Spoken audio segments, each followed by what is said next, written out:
Hey guys, Melvin here. Welcome to the attic. We're going to be reading a story from the RPG Horror Stories subreddit. This one was posted by user the Osmium Nerd. We've got a real carnival of a game with this one. Think the D&D equivalent of Skyrim with too many mods. I'm talking anime, video games, fetishes, just a general cornucopia of cringe. Let's check it out. Okay. So the worst game I ever played in, oh boy. This was when I was just getting started with D&D, so I missed a lot of the red flags. Story contains DMPC, hypocrisy, cheating, IRL verbal assault, shameless weebism, shameless referencing, shameless character plagiarism, terrible writing, generic villainy, anti-player setting mechanics, unbalanced homebrew out the ass, and editing of PC backstories without permission. I know most of you saw DMPC and immediately went, oh no. You didn't even need to read the rest of the list, but this was maybe the second game I'd ever played in, so I missed a lot of obvious warning signs. Okay, so we start with character introduction. I will say in hindsight, I am not innocent in this department. I was edgy. We had Paladin, new player, Tiefling Sorcerer, Veteran Wargamer, Human Rogue, me, and star of the show, DMPC. The DMPC was described as a human blood hunter with a red coat and white hair, a sassy attitude, and a dark past. Now, I'm convinced Devil May Cry is the only video game DM has ever played, because it's the only thing he ever talks about, other than anime. So it took me not even half a second to realize he was just playing Dante. I was the Crow, Master Thief and Master of Secrets. I know, I already said I was edgy. So, session 1. Everybody meets up in a tavern. Standard tavern, blah blah blah happens, and then Dante from Devil May Cry recruits us for a mission to drive some monsters out of a local mine. As a prank, I replaced Sorcerer's coin pouch with a bag of ball bearings, so that he'd have to ask to borrow money the next morning to pay for the in-room, since he was a character who sat on his high horse. I thought it'd be funny to knock him down a peg. Instead, he took this as invitation to PvP, because this is apparently a Bethesda game, and touching a fork that doesn't belong to you causes every NPC in the map to become hostile and attack you. DM actually put a stop to this. Maybe the first and last good decision by the DM.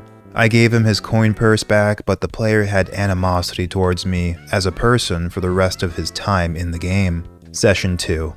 We meet the Miners Guild, who needs us to flush the monsters out of their work site. Keep in mind that this is still a workplace that the miners will need to have intact, so that they're still employed. Fun fact about the Sorcerer, he's lawful good. Fun fact about the Sorcerer player, he thinks the alignment system is stupid and therefore doesn't mean anything. So he suggests we just blow up the mine with his fire spells and the explosives that would have been in the mine. I was new, but even I know that wasn't a lawful good action, so I spoke up. He responds with a 5-minute long rant about how the alignment system is dumb and he should be allowed to act however he wants because his character is dynamic, and the alignment system forces people to play static. The whole group is able to talk him down, and we go to the mine to kill the monsters as we were hired to do. End session. Begin drama. So the game was played online, but we all knew each other from community college, as we were all students at the time. So, I was hanging out with some friends in the common room of the school, playing Smash Ultimate, and I was totally winning. Take my word for it. Don't ask anyone else. Sorcerer player enters the common room, marches directly up to me and just unleashes a hissy fit. He is screaming at the top of his lungs about how I'm a bad person and actively trying to sabotage the group. How I've had it out for him since day one. About how I'm a cheater because I ask the DM if I can do actions in secret, and then just finishing it off with calling me all sorts of profane names, and topping it off with a slur. He was removed from campus and banned from the game immediately after the DM heard about it. So, after that, the DM grabs a friend of his as a replacement player. He was the actual life cleric, and said that he would be rebooting the game starting over from the tavern. I didn't mind really. I kinda just wanted to forget about everything that happened. Life Cleric ends up only staying for the first session before personal affairs get in the way and he leaves the campaign. DM decides not to get a replacement player and we can run a campaign with 3 players. Keep in mind, 1 player was the DM. So, we get to the mine and this is where the DM PC issues start. A couple of goblins are guarding the entrance to the mine, but we're able to approach stealthily. I plan to use my rogueness to sneak up on the ground behind them and then drop on them with my daggers. DMPC says he can use minor illusion to conjure the image of a pile of gold that will draw the goblins closer to us instead. Party decides to go with his plan. Now, since he is a PC and the DM, he controls the monsters and the effects of illusion/utility spells and the world itself. Meaning any plan the DMPC comes up with is automatically a success, with no risk of failure or even a need to roll a check. Once we get into the mine, that's when the first big twist is dropped on us. DMPC drops his spell of disguise self and reveals he isn't a human with a red jacket and white hair. He's a half-elf with a red jacket and white hair. This is a pattern that shows up all the time in this campaign. The DM will change his subclass, feats, and even race in between sessions whenever he feels like it, always writing it into the game in some BS way. I asked him why, and he said it's because he doesn't feel the build anymore, or he thinks the character is bad the way he made him. But since he's the DM, he always knows what our next encounter is. And if he does this, he can just change his stat bonuses and class abilities to always be prepared for what encounter he designed. The only thing he didn't change was his Haunted One background, because of course, and the fact that he was playing Dante from Devil May Cry. We get deeper into the mine, fight some cultists, learn the long dead super evil no good doer villain has returned. So we get paid by the miners and go to the capital to inform the king.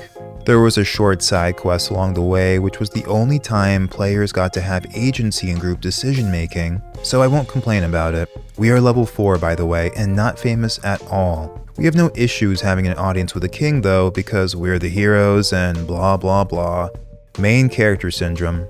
He tells us the story, yada yada, super evil guy has returned from the dead, and even though we are level 4 and the king has a whole army at his disposal, he decides to make us the primary task force against the bad guy and his cult. He gives us a house and we make that our home base. The capital is the hub town of the game, but with a few fun quirks. Quirks such as if my rogue attempts to commit any crime at all anywhere in the city, a challenge rating 20+ monster will see it and instantly kill me. DM filled the city with Maruts, which are ultra-law sentinel constructs from Sigil, who are extremely powerful.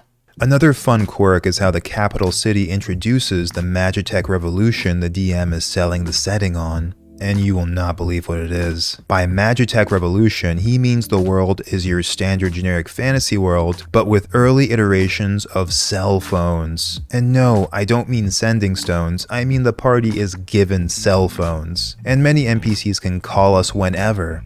However, this function never actually gets used because we soon discover the real reason he put them in the campaign. The cell phones are just so he can call his anime waifu, who works at the Adventurers Guild. When introduced, her body was described in excruciating detail, including the chest and back of thighs area. And I kid you not, she didn't have a name until sessions later when I asked her what her name was, and the DM had to pull up a name generator. This was when I started to get physically disgusted by the game, as I knew the DM was a weeb and his most recent anime obsession was Goblin Slayer, which if you've seen, you know contains some disturbing content. And of course, more hypocrisy because the DM said to us at the start of the campaign that he wouldn't run NPC romances because he didn't want the game to turn into a dating sim. Other things to note in the capital were the constant references to other media, either for comedic effect or lack of originality, such as Bob's Tavern or the local legend Tigtone. Also at the Bloodhunters Guild Hall, which the city just had, the man who runs it was Garamond from Bloodborne. It was also there that we discovered if the DM doesn't want to voice act a character, he will ask me to do it instead. I'm no professional, but I like to think I'm pretty alright at voice acting. But I'm a player now being asked to read from a script written by the DM to voice an NPC he's talking to. Before we proceed though, I would like to talk about the homebrew. DM thought all the players should get a daily use flare ability that was essentially a shonen power-up. Well, I say daily use, but that was just me. I had a daily use ability where I could inflict max sneak attack damage once per day. Turns out Paladin and Dante got passive abilities instead. Paladin got the ability to auto-average his smite damage rolls if he chose, and Dante got true sight 60 feet. He also planned out how to fix the underpowered abilities Blood Hunters get later on, so he took the 2 weakest abilities and just replaced them with Barbarian Rage and Paladin Smite. Also, Dante eventually settled on one single Blood Hunter subclass that he stuck with for the rest of the game, or at least the rest of the time I spent in the game. He chose Profane Soul and got Pact Magic, so he also got a patron, which he chose would be a Lich who was also a doctor and lived with us, and would give us 100% full heal whenever we returned home. And the Lich was Medic from Team Fortress 2. Voiced by me, of course, because the DM can't do a German accent. So, back to the plot. King sends us to find some missing soldiers, and it turns out that they are being held captive by a cultist anti-paladin. The combat encounter was actually designed not terribly. The bad guy was given a fair amount of HP and had 2 attacks per turn. It was a 1-on-3 fight, but he had a couple of magic items that let him close the distance between himself and me, the ranged attacker. The only real downside was his super generic, "Finally, a challenger" villain dialogue, and our paladin's absolutely cursed luck. The fight went on for more than 10 rounds of combat. The paladin only hit him once, in the last round. And then I noticed something I hadn't until this point. It happened after DMPC got crit and went down. He started rolling death saves. Now, I said this was an online Discord game, so we all used a dice roller bot, with the DM rolling his DM stuff in secret. I only noticed when he started doing death saves that he also did all of his PC rolls in secret. I looked through the dice channel history and couldn't find him using it for a single roll, meaning every time he had used a die in the game, whether it was a DM or as a PC, was subject to potential fudgery. We kill the boss, return to the king, and we're now level 5. The king gives us 5,000 gold as a reward, and we decide to go item shopping. At the blacksmith, I see a magic bow that can shoot through walls and was a +1, but it cost 10,000 gold, so I figured that would be a goal to save up for. However, the blacksmith did have a special delivery for Dante, and that was a +2 silver longsword with the finesse property, which he got for free because it was his father's sword. And backstory Dante. I hate this.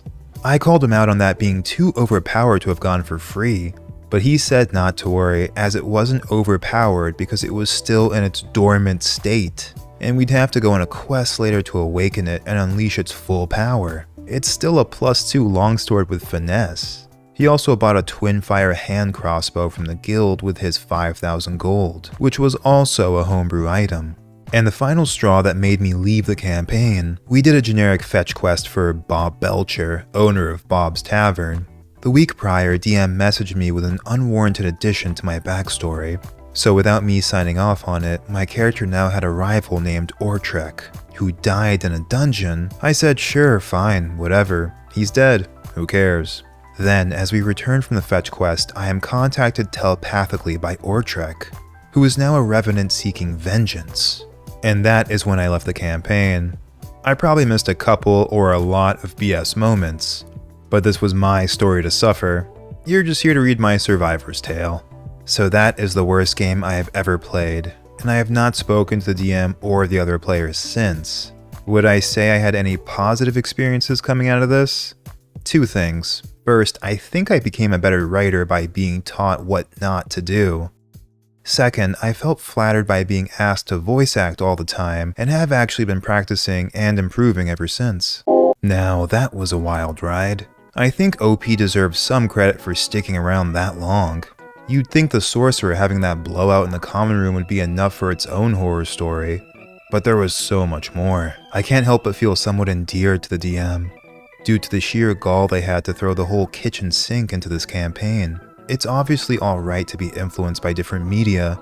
That's a perfectly natural part of getting inspired and generally becoming a fan of things. but usually some disguising or interpretation is required to make it your own. It should go without saying that slapping a transparent mask on an influence and calling it a day is still going to be way too distracting for anyone who recognizes the reference. It seems like what this DM ultimately suffered from with the campaign was wanting to do too much, and having all of it centered around their DM PC. This campaign should have had a featuring Dante from the Devil May Cry series sticker on it. For those who don't know, that's a reference to when Shin Megami Tensei 3 came out in the US for PS2, and it had this big sticker on the box that said that. I guess they thought that if people knew Dante was in the game, then they'd buy it. This campaign reminds me so much of that marketing. But there's also Garamond from Bloodborne, so you'd need a bigger sticker to fit him in there too. There you go, that's my reference. It did sound like there were some good points in this circus. Hopefully the DM can learn to emphasize those moments moving forward, and tone down on performing their own shonen manga series, while the players hang out in the back as bit players. I can't help but feel like there's probably another system that would better suit what this DM was trying to do. I know Big Eye Small Mouth is pretty old at this point. That's a game system which focuses on running anime-style role-playing. Perhaps there needs to be a new system that offers people that kind of experience. Please let me know in the comments if there's any contemporary game that does that. Alright everyone, that's it for tonight. Thank you for joining me here in the attic. Please give the video a like if you enjoyed it, and subscribe if you'd like to see more. Take care of yourselves out there. This is Melvin, in the attic, signing out.